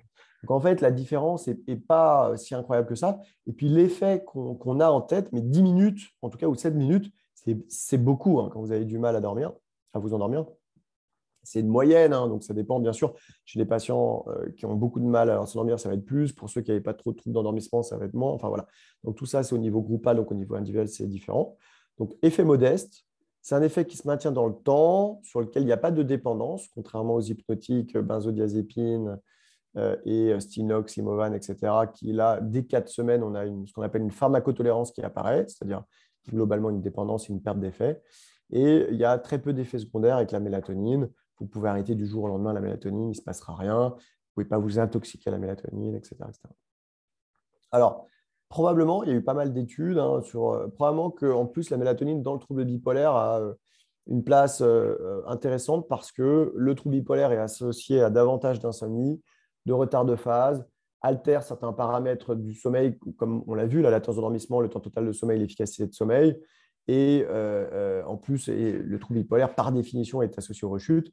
Et la mélatonine est efficace, et ça on le sait, sur l'insomnie, sur le retard de phase, et améliore ses paramètres de sommeil. Sur les rechutes, par contre, les résultats de la littérature sont contradictoires. Et actuellement, on ne peut pas recommander la mélatonine comme traitement de prévention des rechutes de l'humeur. Donc ça, c'est des recos qu'on a fait avec la société italienne, donc c'est Laura Palagini et moi, et donc il y avait un certain nombre de collègues italiens et de collègues français, dont certains que vous connaissez peut-être. Et globalement, dans le trouble de l'humeur, ce qu'on dit, c'est qu'il faut s'il y a un trouble d'insomnie, eh ben, c'est de la mélatonine à libération prolongée à partir de 2 mg 1 à 2 heures avant le coucher. Vous pouvez aussi utiliser la mélatonine. Et là, en France, nous, on a des recommandations de la Haute Autorité de Santé pour vous aider à sevrer des hypnotiques. D'accord ? Et quand il y a un trouble des rythmes circadiens et le retard de phase, là, on va utiliser plutôt la libération immédiate. Donc, c'est la libération prolongée quand c'est de l'insomnie, la libération immédiate quand c'est des troubles du rythme circadien. Et c'est plutôt, donc, comme vous l'avez vu, une dose inférieure à 1 mg et plutôt 4 à 6 heures avant le coucher. La TCC de l'insomnie, globalement, il y a une forme de TCC qui a été… donc ça, c'est une équipe américaine qui a développé ça spécifiquement dans le trouble bipolaire. Et on va avoir de la thérapie cognitivo-comportementale centrée sur le sommeil et avec des sessions qui sont maintenant assez bien connues et rodées. Et ce que je voulais vous dire aussi, et on essaie de développer ça en France, pour l'instant, ça n'existe pas encore en français, mais donc, actuellement, c'est surtout des thérapies, soit de groupe, soit en individuel. Et on essaye de développer des solutions numériques qui existent à l'international, qui se font en ligne et qui sont aussi efficaces globalement que les solutions en personne. Et l'autre point important que je voulais souligner avec vous, c'est qu'en plus, évidemment, ça traite l'insomnie, c'est le traitement de référence de l'insomnie. La TCC de l'insomnie, c'est le traitement de première ligne et c'est ce qui va marcher à long terme. Alors que les benzodiazépines ou les hypnotiques, il va y avoir une perte d'efficacité à partir de 4 semaines. La TCC de l'insomnie, c'est ce qui va marcher à long terme. Et ça, c'est dans toutes les recommandations internationales, que vous ayez un trouble bipolaire ou pas de trouble bipolaire. L'insomnie se traite comme ça. Mais dans le trouble bipolaire, en plus, ce qui est intéressant, c'est que les patients là en rouge qui bénéficiaient du traitement de leur insomnie avaient en plus une diminution de leurs symptômes dépressifs et une diminution des idées suicidaires. Donc non seulement ça agit sur le sommeil, mais en plus, ça va diminuer les symptômes dépressifs et suicidaires, ce qui est assez logique, vous en conviendrez. À partir du moment où on dort mieux, eh ben, on est moins déprimé, on est moins suicidaire. Voilà, donc en conclusion, j'espère vous avoir montré que les troubles de l'humeur sont des maladies des rythmes biologiques et du sommeil. C'est présent au cours de toutes les phases de la maladie. Les prodromes, donc ça annonce la maladie, c'est présent au cours des phases de récurrence, de rémission, mais aussi d'évolution de la maladie. C'est une dimension tout à fait centrale de la maladie qui est très largement insuffisamment prise en compte. Qu'il faut préciser cette dimension sommeil et que du coup, mieux comprendre la qualité du sommeil, les performances d'éveil et les rythmes, eh ben, ça permet de proposer des vraies prises en charge personnalisées en fonction des anomalies que présente le patient. Sur un plan de la recherche, ça permet de mieux comprendre la maladie, sa genèse, les rechutes, les trajectoires des patients, d'identifier des sous-groupes plus homogènes de la maladie. Et on a vu des tableaux cliniques assez différents. Et probablement que ces patients-là ne sont pas les mêmes et probablement ne répondraient pas tout à fait aux mêmes stratégies thérapeutiques. Probablement de mieux comprendre l'évolution de la maladie, de prédire les réponses thérapeutiques et puis d'identifier des nouvelles cibles thérapeutiques aussi par cette voie physiologique-là. Et probablement que tout ça, il faut intégrer toutes ces données pour mieux comprendre ces patients. Donc, vous avez vu qu'il y a encore beaucoup d'inconnus, il y a encore beaucoup de recherches à faire sur tout ça, mais probablement que c'est aussi une promesse d'une vraie médecine de précision sur un sujet donné. Et on essaie ici, quand on reçoit les patients et qu'on fait un bilan sommeil, d'étudier toutes ces différentes dimensions. Et voilà, c'était juste pour remercier toutes les personnes qui travaillent avec nous sur ces sujets-là. Voilà, donc je suis à votre disposition pour des questions. J'ai l'impression que j'ai tenu mon temps. Oui, tout à fait. Merci beaucoup, docteur. Alors, j'ai retrouvé effectivement la dernière fois où vous étiez venu pour notre conférence. Vous étiez venu aussi à l'occasion de la Journée mondiale des troubles bipolaires. Mais pour la conférence, c'était le trouble bipolaire au rythme des saisons. Oui. Et c'était déjà il y a 4 ans. C'était en mars Ah, d'accord. 2017. Ouais. Et donc, vous pouvez retrouver cette conférence donc, en cherchant tout simplement sur Google. C'est une conférence qui a été vue plus de 7000 fois. Alors, pour votre information, ce soir, on a été près de un peu plus de 80 personnes. Donc, mais on sait bien effectivement Super. que l'intérêt d'enregistrer nos conférences, c'est que, ma foi, on peut les voir et surtout aussi les revoir parce que cette conférence a été également très riche. Donc, je pense qu'il y a un certain nombre de questions. Donc, Diane, je ne sais pas si tu veux, ou Blandine. Est-ce qu'on peut arrêter le partage d'écran, s'il te plaît? Bien sûr, bien sûr, bien sûr. Hop. Merci beaucoup. Bah, moi, je voulais faire une première réflexion personnelle. En fait, c'est extrêmement compliqué. Ça a l'air comme ça, ça a l'air simple, mais en fait, je trouve que c'est très, très compliqué. Voilà. Et que, évidemment, il faut vraiment avoir un spécialiste en face pour pouvoir répondre aux questions. Bon, alors, nous avons effectivement plusieurs questions. Alors, des personnes qui ont posé des questions auparavant, hein, ils nous ont écrit pour dire qu'ils allaient poser des questions avant, sachant que vous allez venir, des questions un petit peu particulières. Alors, je vais commencer par une, et voilà. C'est de la part de Marielle. Notre fille de 23 ans est soignée pour un trouble bipolaire par lithium et suivi psychiatrique et psychologique. Elle va bien, elle est stable depuis 2 ans. En revanche, elle fait des terreurs nocturnes et cela devient invalidant. Elle se réveille très fatiguée le matin, redoute de se blesser dans les terreurs nocturnes. Tant qu'elle ne vivait pas seule, nous pouvions la réveiller, faire cesser ses hurlements, la sortir de sa terreur. Désormais, elle est indépendante et récemment a cassé une grande porte miroir en se débattant dans son sommeil. Avez-vous des conseils à lui donner? Doit-elle consulter des spécialistes? Ce problème est-il lié au trouble de la bipolarité? Et d'avance, elle vous remercie, évidemment. En fait, ça dépend dans tout ce qui est parasomnie, c'est les troubles du comportement nocturne, ça dépend de leur fréquence et de l'impact. Voilà. Si c'est des phénomènes complexes comme avec des mises en acte, des rêves, avec des prises de risque comme ça a l'air d'être le cas là, si c'est fréquent, oui, il faut aller consulter. Et il faut vérifier est-ce que c'est des terreurs nocturnes, est-ce que c'est pas autre chose que des terreurs nocturnes, est-ce que ces terreurs nocturnes surviennent à cause d'autres pathologies, probablement qu'il faut un enregistrement du sommeil aussi là. Et donc, il y a soit aller dans un centre du sommeil pour aller préciser ça, qui après, en fonction, orientera vers des psychiatres, soit aussi venir à notre centre. Nous, je vois qu'il y a des questions aussi sur le chat, mais donc on a le centre Chronos ici à Paris. C'est un centre de référence où on bilante les patients sur les aspects de sommeil. Donc, on dépiste l'ensemble des pathologies du sommeil et on voit s'il y a une nécessité d'enregistrement ou pas et on essaye de traiter et d'orienter. Que les patients qui sont déjà suivis par des psychiatres. Voilà, parce qu'on ne peut pas faire le suivi de tout le monde, on n'est pas un centre médico-psychologique, donc on s'occupe de cette partie du sommeil. Et notre bilan et les prises en charge qu'on va proposer vont se faire aussi en lien avec le collègue qui assurera le suivi par la suite. Surtout qu'il faut des maladies qui soient globalement aussi pris en charge. Possiblement, on a des recommandations thérapeutiques aussi des fois sur la maladie. Donc voilà. Donc là, c'est vrai que c'est difficile ça dépend de l'intensité, de la répercussion, de si cette dame, sa mère a l'air très inquiète, mais est-ce que la patiente elle-même, ça impacte sa vie au quotidien et est-ce que c'est fréquent? Et si oui, je l'invite très fortement à consulter centre du sommeil ou centre spécialisé psychiatrie sommeil. Merci pour elle. Blandine, tu as des questions? Mets ton micro, Blandine. Blandine, active ton micro. Oui, oui, voilà, ça y est, je l'ai mis.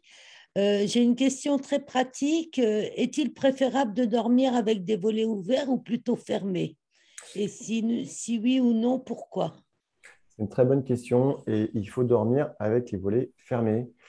Surtout qu'il y a une surreprésentation des patients avec troubles bipolaires qui ont ce qu'on appelle une hypersensibilité mélatoninergique à la lumière.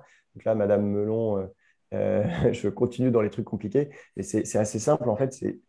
C'est ces personnes qui vous disent, moi, voilà, s'il y a une goutte de lumière dans la chambre, je ne peux pas dormir. Je me réveille tout de suite, etc. Tout ça, c'est l'hypersensibilité. Mais globalement, la lumière est perçue par la rétine au niveau de cellules spécifiques qui vont inhiber votre sécrétion de mélatonine. La mélatonine, c'est l'hormone de l'obscurité qui permet le sommeil. Donc, si vous avez un peu de jour dans la chambre, vous allez avoir une sécrétion de mélatonine qui va être moins importante, voire complètement inhibée si vous avez cette hypersensibilité qui est surreprésentée dans la population avec troubles bipolaires. Et donc, vous allez avoir un sommeil moins profond, de moins bonne qualité et plus fragmenté. Donc, non, l'obscurité complète dans la chambre, c'est quelque chose de très important. D'accord, merci. Moi, j'ai une question de Patrice. Quand le sommeil a été déréglé suite à plusieurs dépressions, avant de diagnostiquer un trouble bipolaire, 10 ans après la première dépression, est-ce normal d'être obligé de prendre de l'imolante? Bon, je pense que c'est peut-être de l'Imovan, je ne sais pas, depuis 20 ans pour trouver le sommeil. J'ai essayé l'acupuncture, le yoga, mais rien n'y fait. Quels conseils pouvez-vous me donner? Alors, s'il prend de l'Imovan depuis 20 ans, ça ne fonctionne plus, globalement. Il est devenu dépendant à l'Imovan, et si c'est la même dose. Et par contre, s'il l'arrête, il va faire une insomnie avec un sevrage d'Imovan. Et en général, les personnes se disent, eh ben non, vous voyez, je ne suis pas dépendant. Si je ne le prends pas, je ne dors pas. Donc, c'est vraiment que j'en ai besoin. Ben, ce n'est pas qu'on en a besoin, malheureusement, et ça, on connaît très bien, c'est-à-dire l'effet sur la latence d'endormissement, etc., est annulé. Et donc, pour retrouver le même effet, il faut augmenter les doses, globalement. Donc, s'il dort bien avec son Imovan, ben, c'est qu'il l'a complètement absorbé et qu'il n'a pas d'insomnie. Et donc, c'est des diminutions très douces, très lentes. Et ce qui aide à ce sevrage de l'Imovan, c'est la prise en charge de l'insomnie, s'il reste des symptômes. Et c'est ce que je vous disais tout à l'heure, c'est la thérapie cognitivo-comportementale de l'insomnie. C'est une psychothérapie centrée sur l'insomnie. C'est 4 séances à 8 séances, en groupe ou en individuel. Ça marche très, très bien. Et c'est ce qui permettra d'avoir les outils pour bien dormir, savoir comment réagir devant une insomnie, etc. D'accord, merci. Et souvent, quand on a d'Imovan depuis 20 ans, c'est des sevrages, Imovan ou Stinox, c'est des sevrages qui doivent se faire très, très progressivement, tout doucement. À la fin, on gratte même le comprimé parce que c'est vraiment, on devient très dépendant en fait à ces produits-là. Donc, pour éviter qu'il y ait un rebond d'insomnie, un retour d'insomnie trop fort, c'est des décroissances qui sont hyper lentes ou hyper progressives. Merci. Une question d'Émilie. La prise de poids importante est-il un frein pour bien dormir? La prise de poids importante est-il un frein pour bien dormir? Alors, dormir fait maigrir, contrairement à ce qu'on pense. Quand on est en privation de sommeil, on dort, on grossit et on a des modifications alimentaires, on a plus d'appétence pour le sucre. Ceux qui ont fait des gardes ou qui ont des privations de nuit de sommeil, vous savez, le lendemain matin, c'est là où on a envie de faire un McDo, de sucre, de bonbons, de trucs comme ça, de chocolat. Enfin, vous voyez, quand on a peu dormi, voilà. Donc, les comportements alimentaires sont modifiés et en plus, l'absorption des graisses est différente. Donc, dormir permet de maigrir. Et dans l'autre sens, malheureusement, oui, des fois, quand on prend trop de poids, eh ben, on a des douleurs, on a mal au dos, on fait des apnées aussi, hein. En grossissant, on fait davantage d'apnées du sommeil. Et je pense que c'est peut-être ça qu'il faut penser en priorité. C'est est-ce que je ne fais pas des apnées du sommeil à ce moment-là? On a l'impression d'étouffer la nuit, de reprendre sa respiration bruyamment, etc. Là, il faut vraiment aller en centre du sommeil, avoir un enregistrement du sommeil et puis être appareillé. Ça se traite très, très bien maintenant, il n'y a aucun souci. Alors, j'ai une question de Myriam. Comment faut-il gérer le sommeil durant un changement de traitement? Faut-il privilégier le sommeil naturel à heure fixe? Quels conseils supplémentaires pouvez-vous me donner? Alors, également évidemment une très bonne question. Ce n'est pas évident les changements de traitement, c'est souvent des moments un peu de turbulence. Il faut il faut pas non plus diaboliser. Bon, j'ai parlé de dépendance aux benzodiazépines, etc. Il ne faut pas non plus les diaboliser. Dans des passages aigus, pendant une courte période de temps, et il faut que ça soit dit et pensé comme ça avec son patient, dans des phases de dépression très sévères, etc. Je veux dire, les benzodiazépines, etc., sauvent des vies, hein. Ça permet vraiment de soulager, ça permet d'être mieux. Donc, il ne faut pas diaboliser non plus ces traitements. Et des fois, dans des périodes de changement de traitement, des périodes de turbulence, ça peut être utile d'avoir recours à ces traitements-là pour passer ces périodes de turbulence. Tout ce qui est routine, c'est important. Et contrairement à ce qu'on pense, c'est le lever le plus important. Ce n'est pas le coucher. On vous a probablement tous dit dans votre enfance et répété couche-toi tôt, c'est important, etc., etc. En fait, si vous fixez votre lever tous les jours, à heure fixe, y compris le week-end, on dit qu'il ne faut pas se décaler plus de 1h30 plus de 1h30 le week-end. Comme vous avez un besoin de sommeil, chacun sait qu'il a besoin de 7h, 8h, 9h, etc. Et ben, naturellement, si vous avez un lever fixe, même en période de vacances, et ben, votre coucher va lui aussi se fixer. Donc, voilà les conseils que je peux donner par rapport à ça. Merci. Blandine? Une question sur les cauchemars. Pouvez-vous nous donner votre définition scientifique du cauchemar? Ouais, très bonne question. Vous n'avez que des bonnes questions. Et c'est une vraie bonne question parce que c'est aussi un débat scientifique. C'est-à-dire, il y a plein d'études, malheureusement, qui, selon nous, enfin, selon la littérature récente, définissent mal les cauchemars. Les cauchemars, normalement, c'est un mauvais rêve. Donc, c'est une balance négative d'un contenu onirique, d'un rêve, qui réveille. Et à partir du moment où vous avez un mauvais rêve qui vous réveille, c'est un cauchemar. Si vous n'êtes pas réveillé par votre mauvais rêve, c'est un mauvais rêve. D'accord, ben c'est... Oui. Mais, Eliane, mais les scientifiques, des fois, mélangent un peu les termes. Donc voilà, une vraie bonne question. Alors, j'ai une question encore qui a été posée avant que vous ayez parlé, hein, de Gaël. Je souhaite savoir si le CBD peut être utilisé pour s'endormir chez une personne ayant un trouble bipolaire. Alors ça, c'est le cannabidiol, le CBD. Il y a une espèce de mode avec ça en ce moment tout à fait étonnante. Actuellement, on ne peut pas recommander le CBD pour le traitement de l'insomnie en général et encore moins dans le trouble bipolaire. Il y a une grosse étude qui est parue dans Sleep, qui est le meilleur journal de sommeil l'an dernier, qui montre que ça fonctionne. C'était un composé tripartite, mais c'est une étude scientifique, une seule qui doit être répliquée avec une molécule en test qui n'est pas actuellement en vente. Et donc, je trouve ça tout à fait, et je le dis comme je le pense, tout à fait déraisonnable. Les gens commencent actuellement par le CBD avant de commencer par ce qui marche et où il y a un niveau de preuve. Le traitement de l'insomnie, dans toutes les recommandations internationales, dans tous les pays du monde, c'est la thérapie cognitivo-comportementale de l'insomnie. Ça marche super bien. Donc, commencez par ça. Ce n'est pas chimique, il n'y a pas de traitement, il n'y a rien. Ça ne va pas modifier votre équilibre physiologique. Enfin, physiologique, si, ça va induire des changements chez vous, mais ce n'est pas un produit comme le CBD dont on ne sait pas ce qui se passe en termes de dépendance, hein, parce que voilà.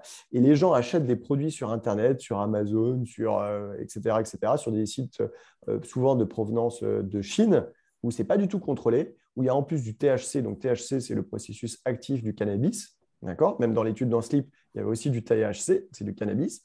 Ça, le cannabis, on connaît ses effets, hein. Il y a un syndrome motivationnel, il y a un risque de dépendance, il y a un risque de délire, de psychose. Ça augmente le risque de schizophrénie ou de formes psychotiques dans les troubles de l'humeur. Donc, on connaît aussi ces effets-là. Donc, on n'a pas du tout assez de recul. C'est vrai qu'il y a des effets, et le CBD a tendance à endormir. Et donc, voilà, il y a un certain nombre de personnes qui fument du cannabis et qui s'endorment à l'aide du cannabis, etc. Mais il y a tous les effets secondaires aussi connus du cannabis.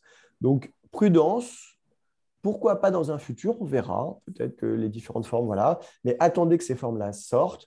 attendez que les traitements sortent. Pour l'instant, ce qui est en vente, c'est des trucs non contrôlés, etc. Et il y a plein d'autres traitements. Donc là, je vous ai parlé de certains traitements, mélatonine, luminothérapie, TCC de l'insomnie, tout ça, c'est des trucs où il y a plein d'études, où les dispositifs sont contrôlés, etc., etc. Il y a Sylvie qui nous dit, j'ai une bipolarité à cycle rapide, 2 semaines maniaque et 2 semaines dépressive.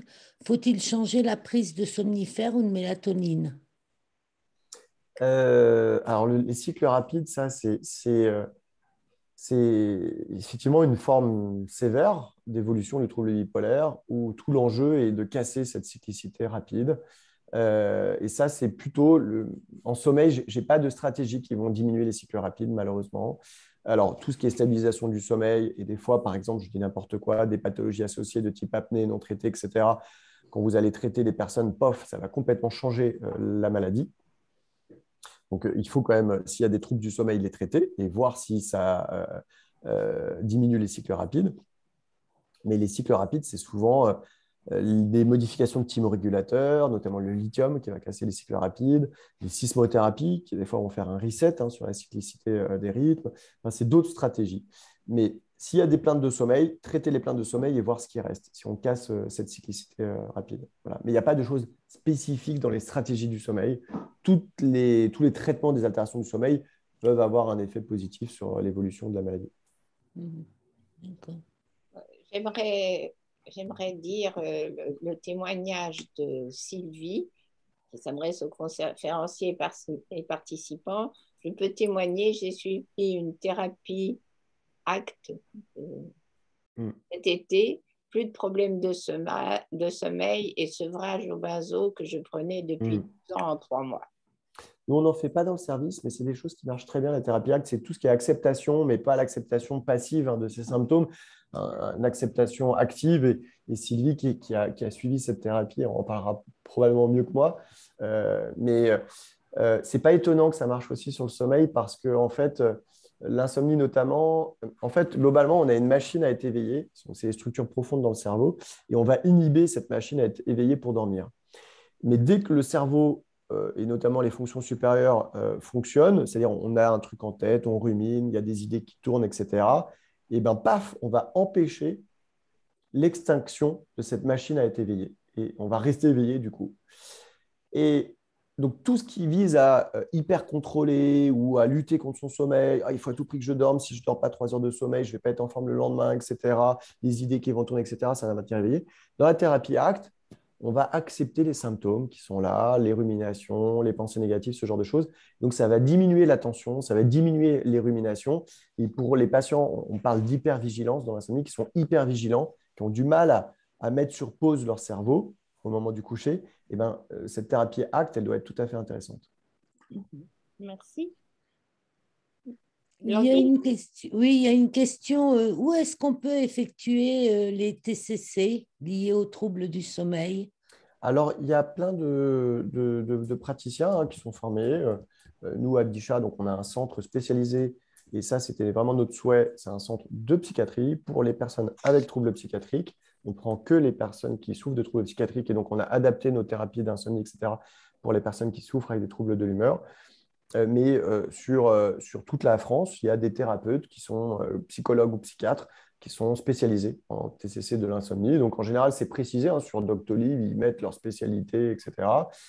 Sur l'Île-de-France, il y a le réseau Morphée aussi, où c'est les spécialistes du sommeil qui sont recensés sur un annuaire. Et je dis ça sans conflit d'intérêt, puisque je ne fais pas partie du réseau Morphée, c'est plutôt en libéral. Mais c'est vachement bien fait. Vous mettez, je crois que vous devez remplir un questionnaire en ligne. Une fois que vous avez rempli votre questionnaire en ligne, là, ils vous proposent des thérapeutes en fonction de là où vous habitez, etc. Enfin, il y a pas mal de choses. Donc, Doctolib, les trucs aussi en ligne. Enfin, voilà, voilà, il faut que ça soit où vous appelez, vous dites, voilà, est-ce que c'est une thérapie que vous faites, etc.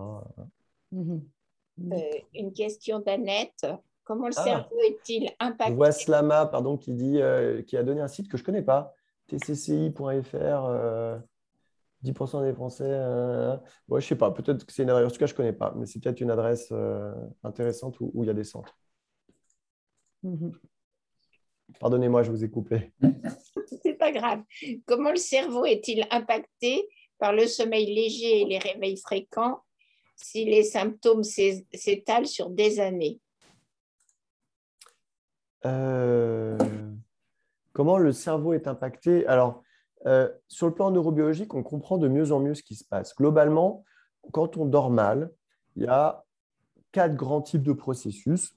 Il y a tout ce qui est facteur d'oxydation, d'accord, avec un stress oxydatif qui va se faire. Il y a un stress tout court qui va se faire en termes cortisol, enfin voilà, tout ce qui est marqueur de stress qui va augmenter. Ça va diminuer tout ce qui est facteur de neuroprotecteur et de neuroprolifération, comme le BDNF, comme tout ça, qui vous font pousser les neurones, qui vous font pousser les synapses.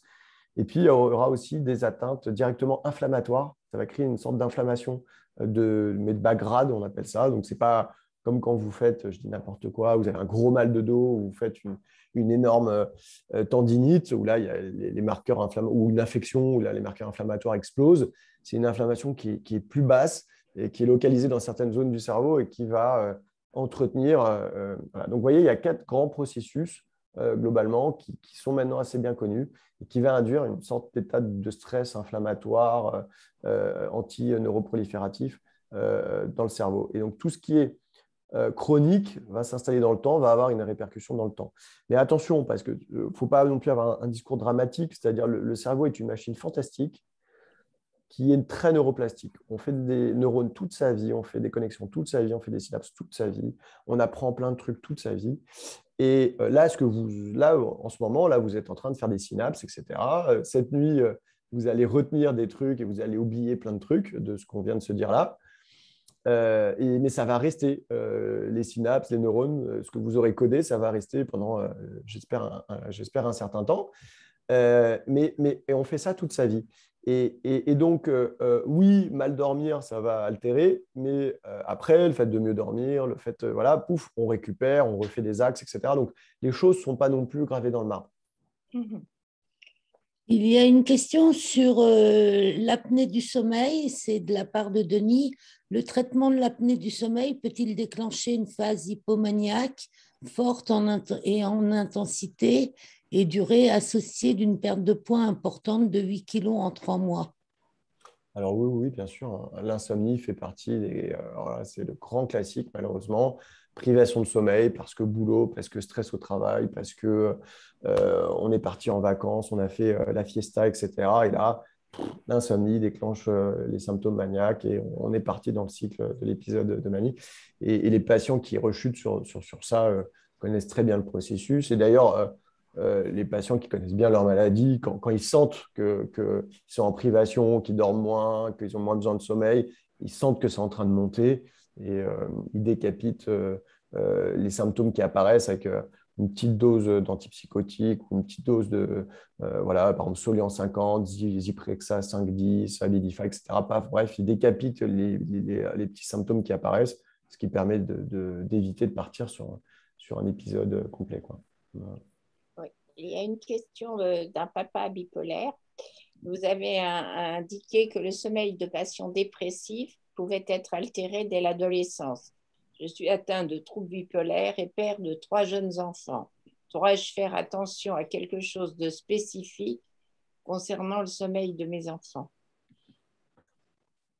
Alors, c'est une question difficile parce que la réponse est oui et non. C'est-à-dire, oui, parce que c'est des symptômes, quand ils gagnent une intensité toute particulière, c'est bien de les traiter. Et parce que ça peut être des premiers signes ou un terrain de vulnérabilité pour l'expression d'une maladie plus tard. Et voilà. Et en même temps, faut pas non plus faut vraiment que ça soit des symptômes avec une demande d'aide de l'enfant, une difficulté de l'enfant, etc. Il ne faut pas non plus surréagir. Le fait que ce papa, par exemple, là, soit connecté, s'informe, développe des stratégies, etc. Il faut se faire confiance aussi. On développe aussi plein de facteurs protecteurs, de facteurs de résilience, etc. Et donc, il ne faut pas surréagir non plus. C'est normal qu'un enfant ait des troubles du sommeil par moment. C'est normal qu'il y ait… voilà, on ne dort pas toujours bien quand on est enfant. Voilà. Mais lorsque ça s'inscrit dans le temps et que ça commence à être sévère, là, ça vaut le coup d'être traité dans des centres de pédopsychiatrie ou des centres de sommeil où ils prennent en charge les enfants. Alors, une autre question qui doit se rapporter aussi aux personnes qui ont eu des métiers où ils travaillaient énormément, ils avaient des alternances veille et sommeil pendant plusieurs années. Voilà, j'étais infirmière de bloc, voilà. Donc, du coup, j'ai du mal à trouver le sommeil. Qu'en pensez-vous? Ah bah, typiquement, infirmière de bloc ou quand on a un trouble bipolaire et qu'on fait des nuits, etc., je pense que c'est compliqué. Voilà. Et très clairement, si euh, on a un trouble bipolaire qui est déstabilisé avec chez certains de mes patients qui ont des travaux nocturnes, certains de mes collègues, ou effectivement, que ce soit médecin ou infirmier, qui ont un trouble bipolaire, chez eux, ça va contre-indiquer des horaires postés comme ça va contre-indiquer le travail de nuit, ça va contre-indiquer certaines gardes, parce que voilà, dès qu'ils font des gardes un peu trop denses, où ils ont très peu dormi, etc., bah, le lendemain, pouf, ça a tendance à monter un peu ou à les mettre en dépression. Donc, je pense que il faut savoir ressentir ce qui se passe. Et s'il y a des symptômes, malheureusement, bah, c'est important de changer de poste, même si c'est un poste qu'on aime beaucoup, ou pour avoir des horaires un peu plus réguliers. Et le travail de nuit dans le trouble bipolaire, je pense qu'il faut faire très, très attention. En tout cas, voilà, je le déconseille plutôt quand c'est possible. Hein. Des fois, on n'a pas le choix. Hein. Oui, et chez chez les sujets qui n'ont pas de trouble bipolaire, ça peut aussi entraîner Oui, des troubles. dans l'absolu, on recommande même en médecine du travail qu'il ne faut pas faire plus de 5 ans du travail de nuit avec des horaires postés. Vous voyez que dans nos métiers infirmiers et médecins, on dépasse largement les 5 ans, mais ce n'est pas très bon. On est des animaux diurnes et se priver de sommeil régulièrement, décaler ses rythmes, mettre en privation de sommeil, etc., ça augmente les cancers, ça augmente la mortalité, ça augmente tout ça. Donc on dit qu'il ne faut pas faire ça plus de 5 ans, globalement. D'accord. Merci beaucoup. On arrive au terme de la conférence. Peut-être encore une question. Qu'est-ce que vous recommandez comme matériel de luminothérapie? Alors, Avez-vous des recommandations déjà et qu'est-ce que vous recommandez? alors absolument, c'est une question qu'on a souvent. Alors, actuellement, hélas, et c'est des démarches qu'on essaie de faire un peu, mais chaque industriel doit faire la démarche de son côté. Et c'est des petites boîtes hein, par rapport aux industries pharmaceutiques. Hein, voilà. Et ben, il n'y a pas de remboursement en France. Il y en a en Suisse, il y en a aux États-Unis, il y en a au Canada, etc. Mais en France, il n'y a pas il y a pas eu de dépôt comme ça à la Sécu pour avoir un remboursement. Là, il y a une entreprise française qui essaie de le faire. Mais alors, c'est difficile de conseiller des marques particulières. Voilà. Ce que je dirais, c'est que globalement, voilà, il y a une marque française qui marche très bien. Et il y a d'autres types de dispositifs qui sont en vente à Nature et Découverte, à Auchan, à Boulanger Darty, enfin voilà, ce qui globalement, ou en pharmacie, ce qui globalement est en vente dans les magasins français sont assez contrôlés. Ils ont ce qu'on appelle un marquage CEDM, donc c'est un contrôle qualité dispositif médical. Et donc, ça marche, c'est des lampes qui marchent tout à fait bien. Il faut des formats relativement quand même grands pour avoir suffisamment de lumière, ou des lunettes hein, qui marchent aussi très bien comme les luminettes, par exemple, qui sont des produits très bien. Mais il faut, voilà, c'est souvent des dispositifs qui coûtent un certain prix, quand même, entre 200 et 300 euros. C'est pour ça que ça serait bien que. Voilà. Et moi, je vous déconseille d'acheter des produits qui sont faits en Chine ou ailleurs, parce que sur Amazon ou autre, parce que vous avez. C'est important que vous ayez un bon filtre d'UV, parce que sinon, si vous n'avez pas un bon filtre UV, vous pouvez vous abîmer la rétine avec des lampes qui sont mal faites et qui sont mal contrôlées. Donc voilà. D'accord, merci. Je vous en Merci. prie, merci à vous. La majorité des auditeurs vous remercie, monsieur, énormément. Et nous aussi, bien sûr. Voilà. C'est moi qui vous remercie pour votre invitation chaleureuse. Un grand merci. Puis, de toute façon, on aura l'occasion de se revoir dans les années qui viennent. Voilà. Avec grand Passez plaisir. une bonne nuit, tous. Oui, Merci à dormez vous. bien. Bonsoir. J'espère que je ne vous ai pas endormi déjà. Oui. Non, pas du tout. Bonsoir. Très bonne soirée, merci.